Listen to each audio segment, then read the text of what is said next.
বর্ণিল আয়োজনে খাগড়াছড়ি পার্বত্য জেলা পরিষদের উদ্যোগে উদ্বোধন হয়েছে পাহাড়বাসীর প্রাণের উৎসব বৈশাখী।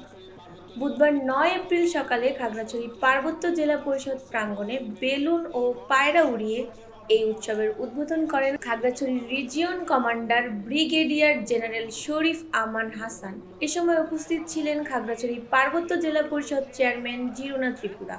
উদ্বোধনের পরপরই উৎসবের রং ছড়িয়ে পড়ে খাগড়াছড়িতে। পরে জেলা পরিষদ প্রাঙ্গণ থেকে একটি বর্ণাঢ্য র্যালি বের হয়।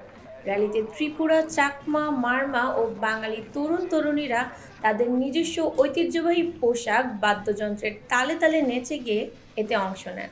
এ সময় উপস্থিত ছিলেন রিজিয়ন কমান্ডারের সহধর্মিণী ফারজানা আক্তার চৌধুরী, ডিজিএফআই এর ডেট কমান্ডার কর্নেল আতিকুর রহমান, জেলা প্রশাসক ইফতেখারুল ইসলাম খন্দকার, ভারত প্রত্যাগত উপজাতীয় শরণার্থী প্রত্যাবাসন ও পুনর্বাসন বিষয়ক টাস্ক ফোর্সের প্রধান নির্বাহী কর্মকর্তা কৃষ্ণচন্দ্র চাকমা, বিভিন্ন বেসরকারি এবং সরকারি প্রতিষ্ঠানের কর্মকর্তা, সামাজিক সংগঠনের নেতৃবৃন্দরা উপস্থিত ছিলেন।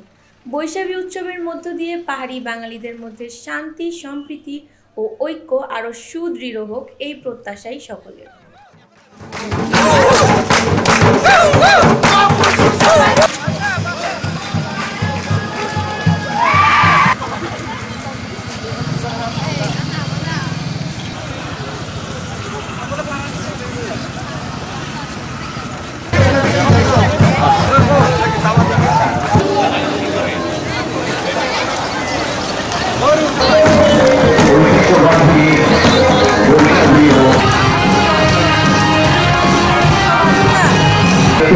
আমাদের মাঝে